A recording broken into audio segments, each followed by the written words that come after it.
사랑하는 영락교회 지체들에게 주 안에서 평화 인사를 전합니다.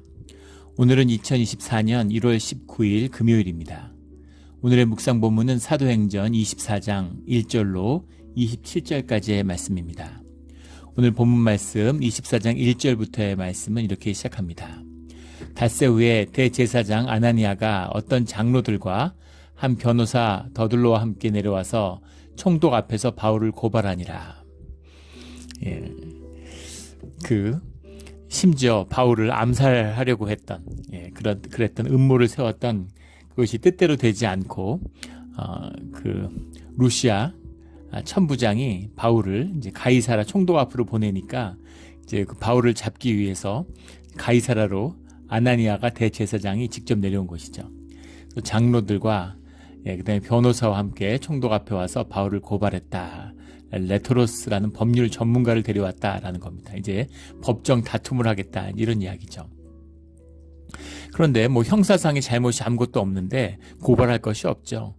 그리고 그 공회에서 종교적인 문제라면 공회에서 결정을 해야 되는데 공회가 모여도 그 죄를 확정할 수가 없는 겁니다. 그러니까 하나만한 것인데 그런데 아나니아가 법률가와 장로들을 대동하고 바울을 고발하기 위해서 가이사라까지 내려왔다라고 하는 것이 놀라운 것이죠. 3절에 벨릭스가 가여 우리가 당신을 힘입어 태평을 누리고 또 이 민족이 당신의 성견으로 말미암아 여러 가지로 개선된 것을 우리가 어느 모양으로나 어느 곳에서나 크게 감사하나이다. 그러니까 입에 발린 아부를 하는 거죠. 예루살렘의 대제사장인데 그런데 이제 이방인 그런 로마인 총독 앞에서 이런 아부를 하는 겁니다. 아나니아를 그 자리에 세운 게 총독이니까 사실 아무것도 아닌 것이죠. 그런데 벨릭스는 유대 고대사나 유대의 역사, 로마의 역사 가운데서도 그 기록이 나올 만큼 아주 악명 높은 총독이었어요. 이 벨릭스가 여색을 밝히고 또 돈을 밝히고 뇌물을 좋아하고 그래서 굉장히 이제 부정한 그런 총독 중에서도 아주 나쁜 총독으로 기록되고 있습니다. 거기다가 하나 더 하는 것은 이 벨릭스의 부인이 오늘 24절에 나오지만 유대여인 드루실라죠. 드루실라는 헤롯 아그리파 1세의 딸입니다. 막내딸이었다고 그러죠. 그리고 헤롯 아그리파 2세의 그러니까는 남매가 되는 거죠. 막내 동생이 되는 겁니다. 그러니까는 상당히 이제 유대 지역에서 명문가죠. 그런데 벨릭스가 드루실라가 유대의 명문가이기 때문에 헤롯의 딸이기 때문에 결혼을 한 게 아니라 사실은 드루실라는 유부녀였습니다. 한번 이 그릭 계통의 왕자랑 결혼을 했다가 이혼을 하고 또다시 근데 그 첫 남편이 유대 고대사의 기록에 보면 할례를 요구했는데 이방인이니까 헬라인이니까 내가 그것을 거절하니까 파혼을 했다 이런 게 나와서 유대인의 정체성 같은 게 강했던 여성임을 이제 알 수 있겠죠. 그리고 두 번째 결혼을 했는데 드루실라가 굉장히 미인이었다고 그래요. 기록에 보면. 그래서 이 벨릭스가 와서 보니까 이제 드루실라가 미인이니까 이제 가진 간교를 써서 또 이제 접근을 해서 바람이 나가지고 마술사 동원했다 여러 가지 이야기들이 기록돼 남아 있습니다. 그래서 드루실라하고 이제 유부남이 바람이 나가지고 그 드루실라가 이제 이혼을 하고 결혼을 한 것이죠. 그러니까 부정한 결혼으로 그런 평판이 나쁜. 거기서 한술 더 떠서 강도들을 동원해가지고 강도들을 잡고 쫓아야 되는 게 총독의 임무인데 그 강도들하고 결탁을 해서 강도들이 유대인의 이제 부유한 유대인 가정들을 강도질하는 것을 용인해주고 그리고 그 탈취한 그 재물들을 편취했다는 것이죠. 갈라 먹었다는 겁니다. 그러니까 세상에 이런 총독이 어디 있겠어요. 아무리 그래도 그렇지. 그래서 아주 악명 높은 그런 총독이었습니다. 그런 기록들이 로마의 기록에 남을 정도였어요. 로마도 그런 굉장히 철저한 나라죠.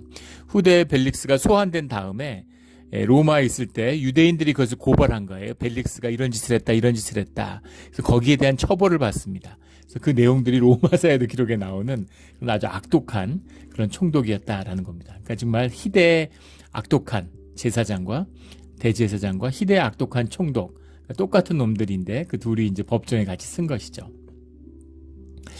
그래서 이제 갖은 찬사를 상찬을 하면서 아주 훌륭한 분이니 당신을 더 괴롭게 아니하려 하여 우리가 대강이 어쩌옵자니 우리가 요약만 해서 말씀드리겠습니다. 아마 이제 뭔가 이렇게 그 전에 이제 사전 작업이 있었겠죠. 예, 그냥 고발하러 온 것은 아니고 이제 충분히 그 바울을 잡을 수 있다는 이제 자신감을 가지고 아마 내려왔을 것 같습니다. 우리가 보니 이 사람은 전염병 같은 자라. 예, 참 굉장한 막말이죠.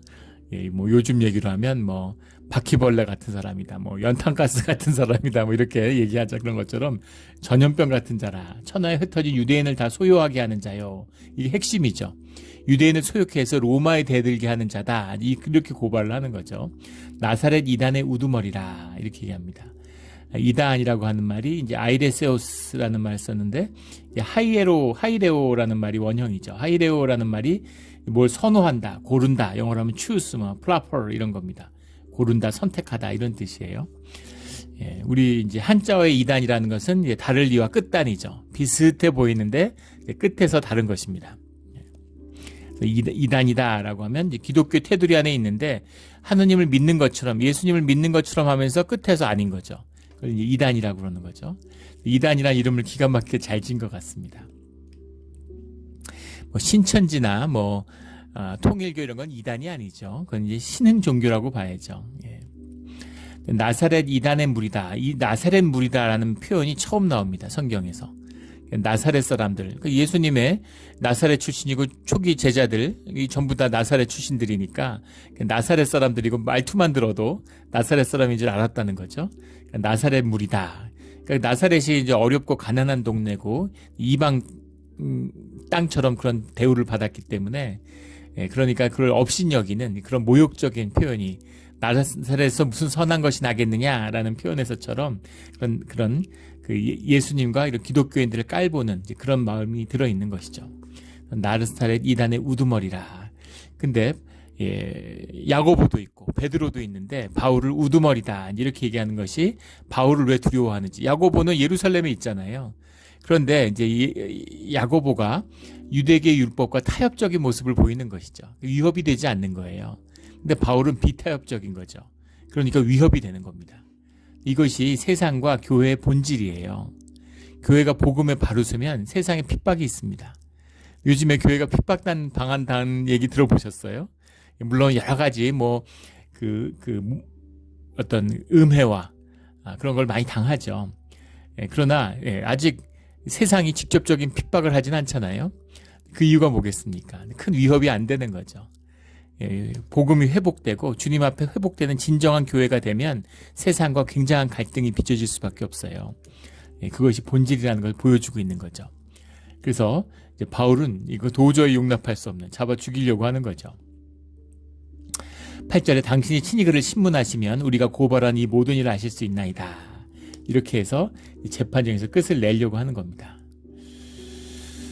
그 다음에 총독이 바울에게 이제 말해보라 이렇게 얘기하니까 거기에 대해서 바울이 이제 이야기를 하는 겁니다.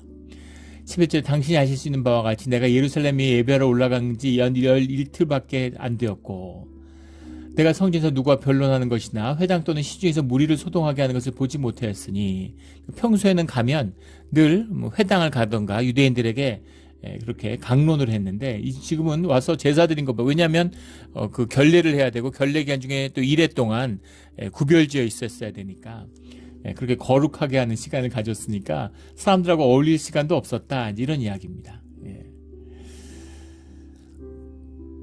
14절에 나는 그들이 이단이라 하는 도를 따라 조상의 하나님을 섬기고 율법과 선지자들의 글에 기록된 것을 다 믿으며 그들이 기다리는 바 하나님을 향한 소망을 나도 가졌으니 곧 의인과 악인의 부활이 있으리라 함이니이다.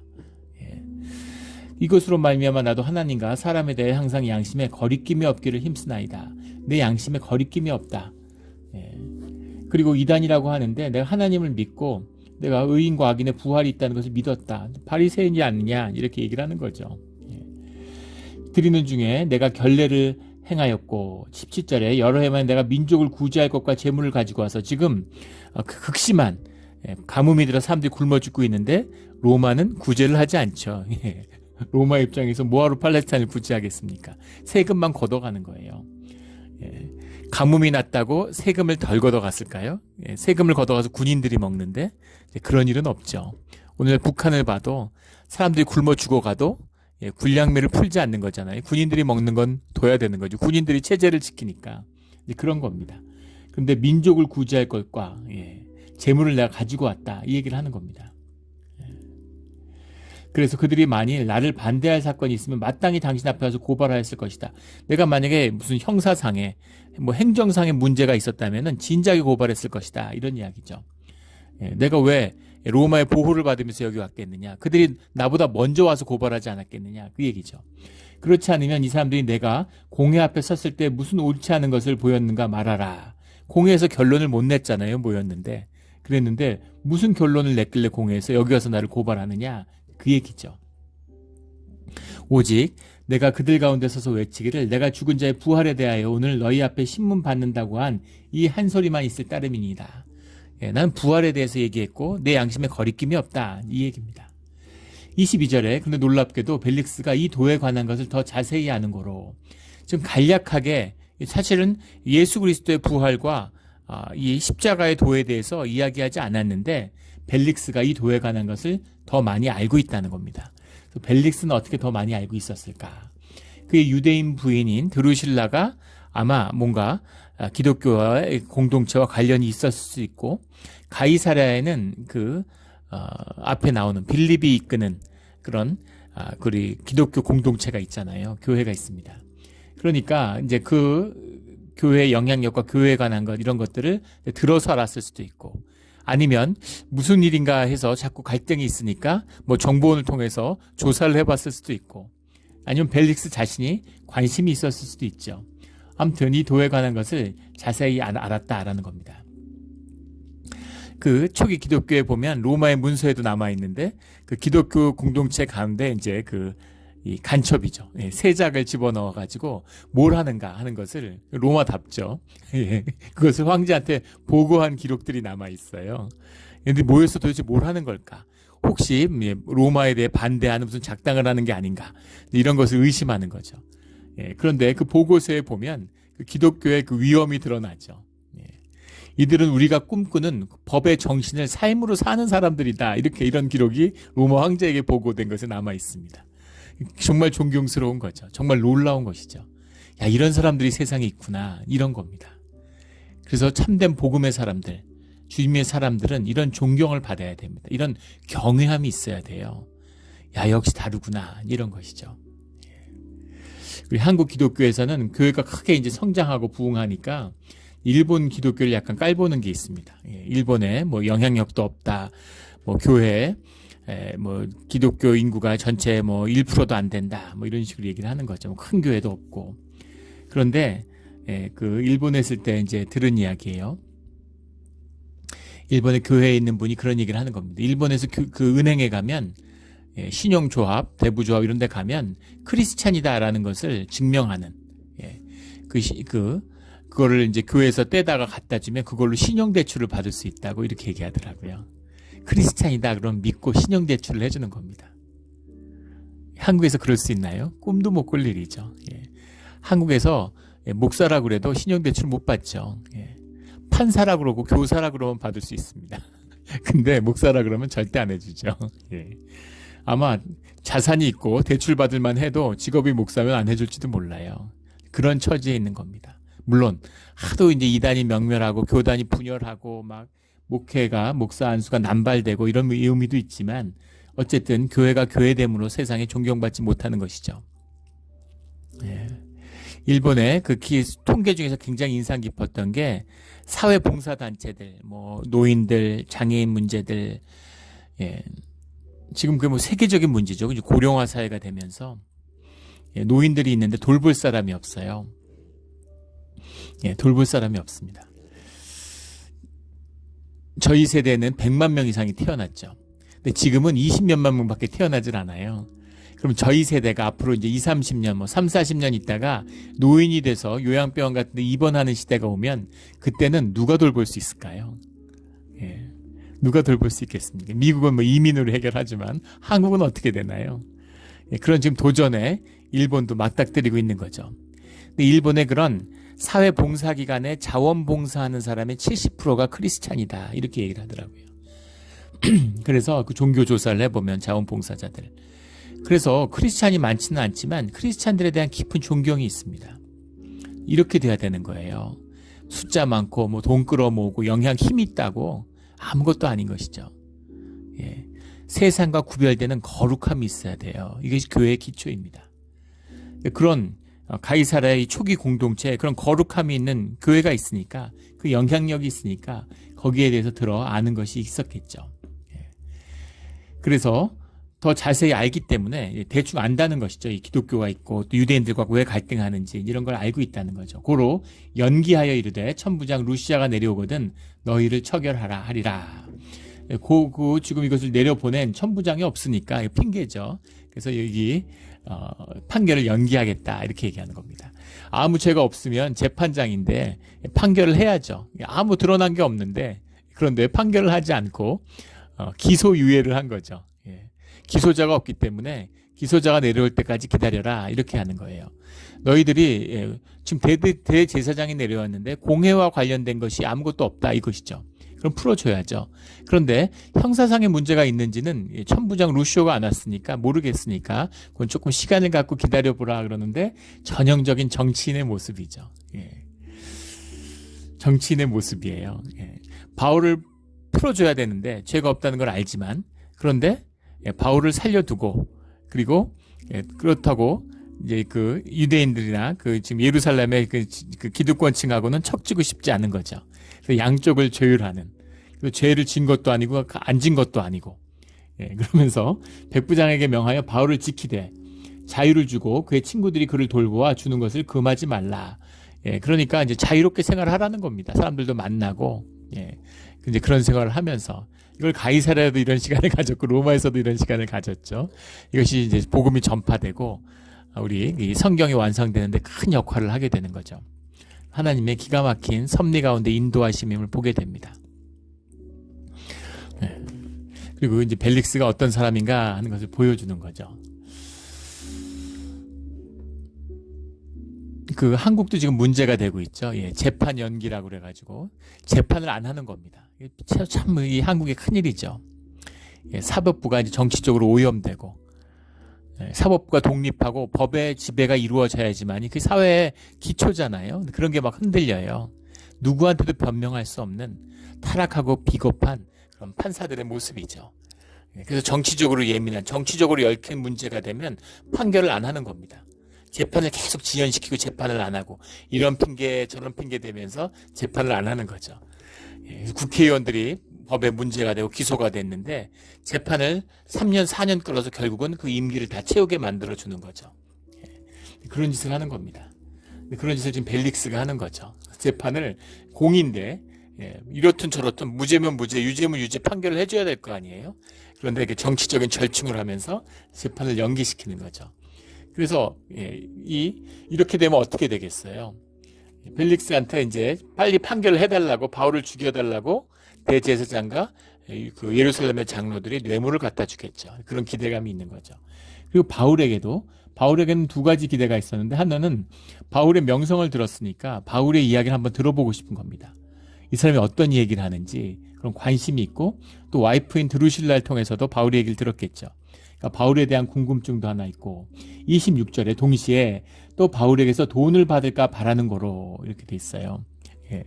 바울에게 돈이 있다는 소문을 듣고 내가 바울을 살려주고 좀 데리고 있으면 바울이 답답해서, 예, 바울이 날 빨리 좀 풀어줘라, 예, 빨리 판결을 해줘라 이러고, 바울이 대제 아나니아가 돈을 가져올까 바울이 돈을 가져올까, 아니면 둘 다 받을 수도 있고, 그런 기대가 있었다는 거죠. 그러니까 얼마나 사악한 인간인가 하는 걸 보게 됩니다. 바울에게 돈이 정말 많이 있었을까요? 바울에게 돈이 있죠. 지금 연보를 거두어왔잖아요. 팔레스타인 사람들을 도와주려고, 팔레스타인 동포들을, 민족을 돕기 위해서 교회들로부터, 이 에게해의 양쪽에 아나톨리아와 그리스 반도에 있는 교회들로부터 그 지금 연보를 거둬왔으니까 돈이 있다고 소문이 났겠죠.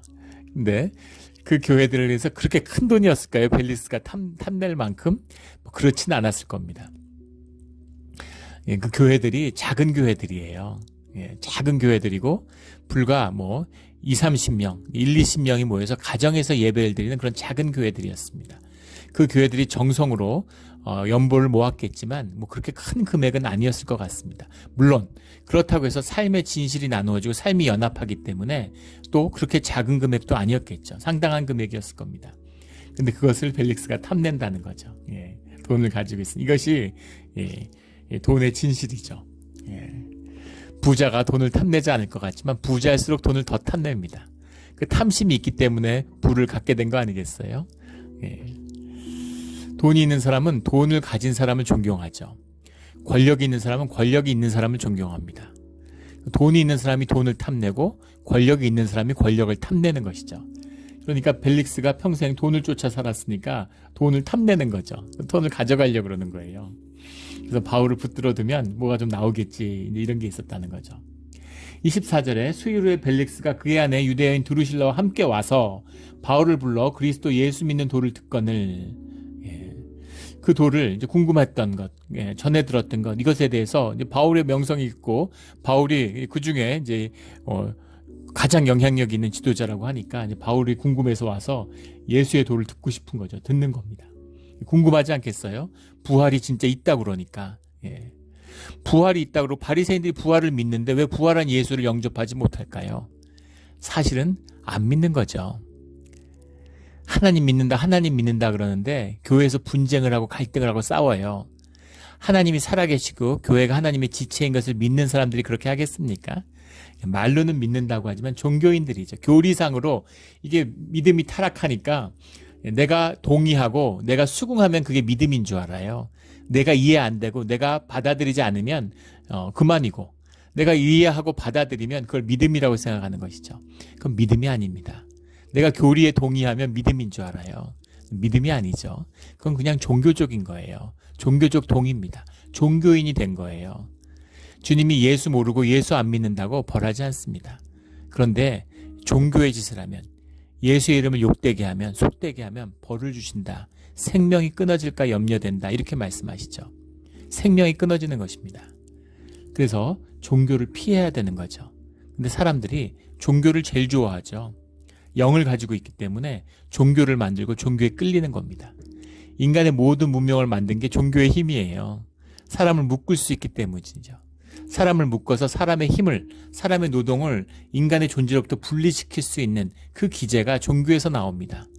그러니까 종교의 힘이 본질적인 것이고 가장 세속적이고 사회적인 것이에요.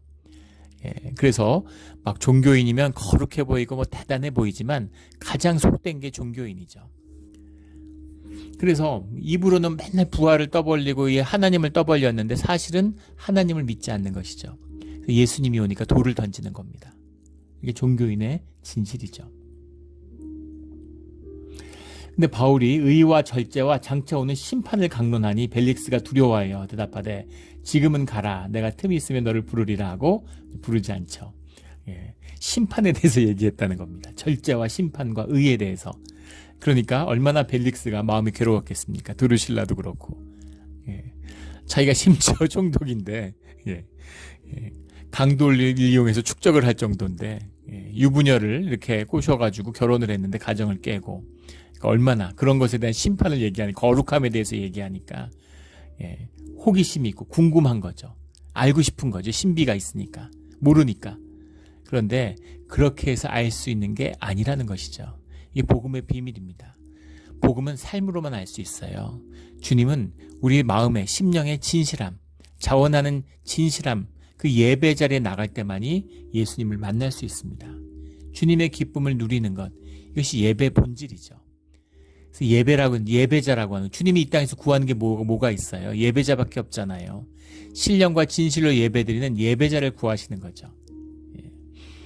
어떤 주는 나오고 어떤 주는 안 나오고, 뭐 바쁜 일 있으면 못 오고, 뭐 이렇게 별일 없으면 그냥 한번 오고, 그런 거는 예배가 아니에요.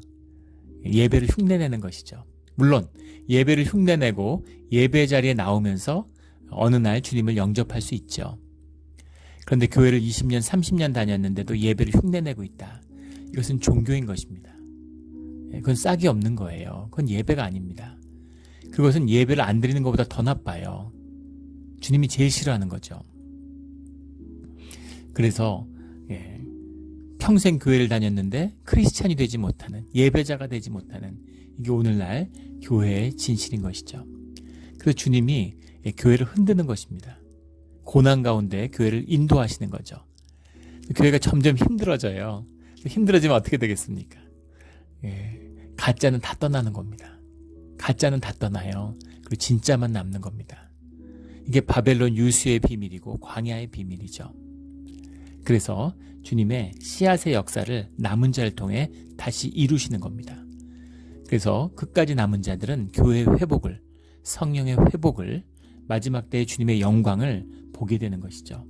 그 영광 가운데 주님을 만나는 우리 모두가 되기를 주의 이름으로 축원합니다. 벨릭스가 두려워했다라는 거죠. 벨릭스가 뭘 두려워했을까요? 벨릭스는 두려움이 있는데 자기 죄에 대한 두려움이죠. 인간이 두려워하는 건 죄성 때문입니다. 죄를 두려워하는 거예요. 죄사함을 받은 자들의 특징은 담대함이죠. 담대해져요. 죄를 가지면 사람이 큰 소리를 못 칩니다.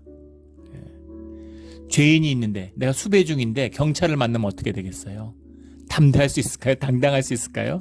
고개가 수그려지는 거죠. 주눅이 드는 겁니다. 죄가 없는 사람은 경찰을 만나도 아무렇지가 않죠. 경찰이 집에 왔는데 경찰이 와 있어. 그럼 경찰이 왜 왔지? 무슨 일이지?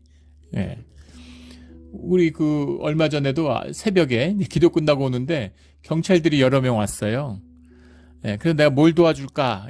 What can I do for you? 하고 물어보니까 우리 옆에 지금 호텔 공사하고 있지 않습니까? 근데 참 미국이 요즘에 참 이게 그 공공질서가 무너지고 참 미국 큰일이죠. 그 좀도둑이 창궐 하고 있는데 그 건축 자재들을 다 훔쳐갔다는 거예요. 밤에 와가지고. 그래서 이제 우리 교회 CCTV가 있으니까 CCTV를 좀 보여줄 수 없느냐 이렇게 찾아왔어요.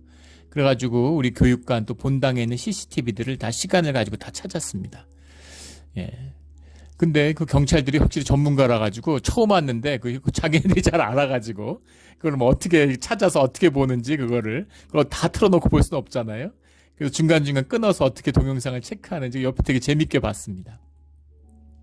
얘기도 하고 되게 고마워하고 막 그렇게 좋아하고 분위기 좋게 잘 떠났어요. 경찰이 이렇게 지역사회를 위해서 봉사하고 하니까 잘해줘야죠. 근데 내가 만약에 범죄자다. 그럼 어떻게 되겠어요? 경찰이 왔네? 나 잡으러 왔나? 이러고 도망갈 수도 있겠죠. 혹시 내 죄가 드러나지 않나? 이렇게 될 수도 있는 겁니다. 그래서 인간의 두려움의 본질은 사실은 죄성에 있는 겁니다. 죄에 있는 거예요. 그래서 벨릭스가 두려워했다는 게 하나님을 경외했다는 것이 아니죠. 인간은 모르는 것, 그 본질에 관한 것, 이런 것에 대한 두려움을 가지고 있습니다. 근데 그 두려움이 주님을 향한 두려움이 아니라는 것이죠. 아버지를 경외한다는 것, 그건 뭐예요? 아버지의 인격을 알고 아빠가 누군지를 알고 아버지의 공의를 알기 때문에 아버지에 대해서 아버지처럼 대하는 마음을 갖는 것이죠. 그래서 막 무서워하고 아버지가 막 가정폭력 써서 아버지만 보면 주눅 들고 부성이나 부성애적인 권위 같은 걸 만나면은 그러면 거기에 대한 막 반감을 갖고 떨고 이런 게 아니라는 겁니다. 주님을 두려워하는 자들은 주님과 함께 할 수 있어요. 그런데 단순한 두려움, 죄성의 두려움, 미지에 대한 두려움, 신성에 대한 두려움 이런 걸 가진 자들은 주님 앞에 나오지 못합니다. 나오면 죽는다는 걸 알기 때문이죠. 본능적으로 아는 것이에요. 영으로 아는 것입니다. 그래서 이 두려움은 주님과 함께 할 수 있는 두려움이 아니라 경외함이 아니라 단지 존재의 공포 같은 것이죠. 그러니까 겁이 나는 겁니다. 그래서 이것이 종교의 시작이에요. 신성함에 대한 두려움이 있기 때문에 세속과 신성을 구분하는 겁니다. 난 세상에서 막 살게요. 신성함은 신성함대로 구별돼서 좀 예배당에 계세요. 세상에 나오지 말고 이런 거죠. 근데 주님은 우리 레위기 말씀을 주일날 말씀으로 나누고 있는데 우리의 삶 가운데 거룩해지라고 말씀했잖아요. 삶 가운데 함께하기 위해서 내가 너희에게 여호와가 되기 위해서 너희 하나님이 되기 위해서 너희를 애굽에서 불러냈다. 나랑 같이 살아야 돼. 이런 거죠. 부모님하고 같이 살아도 나를 낳고 키워준 부모님하고 살아도 쉽지가 않은데 그런데 하나님이 나하고 같이 산다고? 하나님이 내 삶에 동행하신다고? 세상에 이렇게 불편한 게 어디 있겠어요? 이렇게 힘든 게 어디 있겠습니까? 근데 그게 복의 근원이고 기쁨의 근원이고 축복의 근원이 된다. 네가 나랑 함께 해야 돼. 네가 내 기쁨 안에 있어야 돼. 근데 주님이 주시는 기쁨은 맛도 못 봤으면서 세상 기쁨을 쫓아서 돌아다니는 거죠. 세상 기쁨을 쫓으면 그 끝은 결국은 마약밖에 없어요. 돈밖에 없습니다. 사람이 비참해지죠. 돈으로 사람이 높아지는 게 아니라 사람이 돈을 높여요. 돈을 증명하고 자기는 비참해지는 거죠. 나는 아무것도 아닌 것이죠. 그런 비참한 모습들을 우리가 세상에서 얼마나 많이 봅니까? 평생 돈 모아갖고 자식 주려고 돈 모았는데 근데 자식하고 돈 갖고서 싸우고 고소하고 비극적이잖아요. 비참하잖아요. 내가 주인인 줄 알았는데 돈이 주인인 것이죠. 주인 노릇을 하라고 주님이 세상에 보냈는데 종 노릇을 하고 있는 겁니다. 이것이 두려움의 결과예요. 주님을 두려워하는 자는 세상에 두려울 것이 없는 것이죠. 이 두려움을 극복하고 주님만에서 자유함을 얻는 그런 우리 모두가 되기를 주의 이름으로 축원합니다. 우리 함께 기도드리겠습니다. 하나님 아버지 감사합니다. 오늘 또 바울을 인도하시는 주님의 깊은 뜻을 보게 됩니다. 답답할 때가 있고 왜 주님이 일을 이렇게 하실까? 왜 주님이 일을 이렇게 인도하실까? 주님, 하지만 주님의 이루시는 우리의 삶을 뛰어넘는 더 귀한 뜻이 우리와 함께하고 있음을 믿습니다. 주님, 인도하여 주시옵소서. 오늘 또 이 바울의 담대함을, 그 어떤 세상의 거짓과도 타협하지 않은 바울의 이 담대함이 우리의 담대함이 되게 하여 주시옵소서. 감사하며 예수 그리스도의 이름으로 기도드렸습니다. 아멘.